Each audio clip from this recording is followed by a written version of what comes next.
CITU, centre of Indian trade unions యొక్క పూర్తి రూపం తెలుగులో భారతీయ కార్మిక సంఘాల కేంద్రం. ఇది భారతదేశంలో ఒక ప్రముఖ జాతీయ ట్రేడ్ యూనియన్ సంస్థ. ఇది 1970లో స్థాపించబడింది మరియు communist party of India, Marxist, తో అనుబంధం కలిగి ఉంది. సీటు గురించి క్లుప్తంగా. స్థాపన మరియు లక్ష్యం.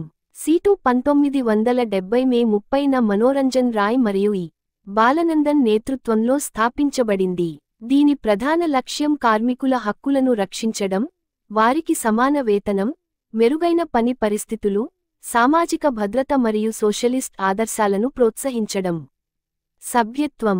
2023 నాటికి సిఐటియు సభ్యత్వం దాదాపు 62 లక్షల మంది కార్మికులను కలిగి ఉంది.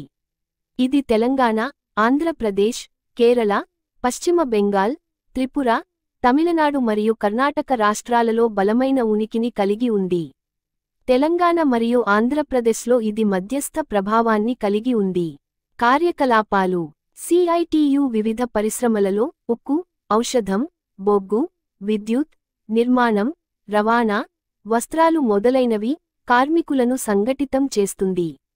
కార్మికుల హక్కుల కోసం సమ్మెలు, నిరసనలు, చర్చలు మరియు అవగాహన కార్యక్రమాలను నిర్వహిస్తుంది. అసంఘటిత రంగంలోని కార్మికుల కోసం జాతీయ స్థాయి సమన్వయ కమిటీలను ఏర్పాటు చేసింది.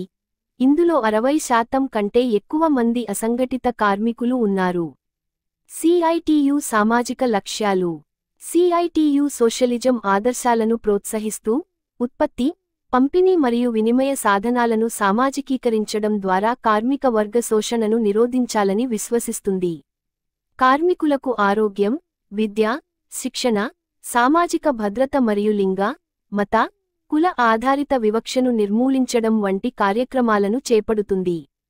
సంస్థాగత నిర్మాణం. సిఐటియు యొక్క ప్రధాన సమావేశం సిఐటియు మహాసభ ప్రతి 3 సంవత్సరాలకు జరుగుతుంది. ఇది విధానాలను ఆమోదించడం, సభ్యత్వ నిర్ణయాలు తీసుకోవడం మరియు రాజ్యాంగ సవరణలు చేయడం వంటి పనులను నిర్వహిస్తుంది. దీని జెండా ఎరుపు రంగులో ఉంటుంది, మధ్యలో సుత్తి మరియు కొడవలి చిహ్నంతో, ఎడమవైపు సిఐటియు అక్షరాలు ఉంటాయి. తెలంగాణలో సీటు. తెలంగాణలో సీటు కార్మికుల హక్కుల కోసం చురుకుగా పనిచేస్తుంది. ఉదాహరణకు, బెంగళూరులో ఉద్యోగులు 8 గంటల పని విధానం కోసం సీటు ఆధ్వర్యంలో ఆందోళన చేపట్టారు. తెలంగాణలో సీటు అనేక అసంఘటిత రంగ కార్మికుల సమస్యలపై దృష్టి సారిస్తుంది మరియు వారి హక్కుల కోసం పోరాడుతుంది. సిఐటియు నాయకత్వం.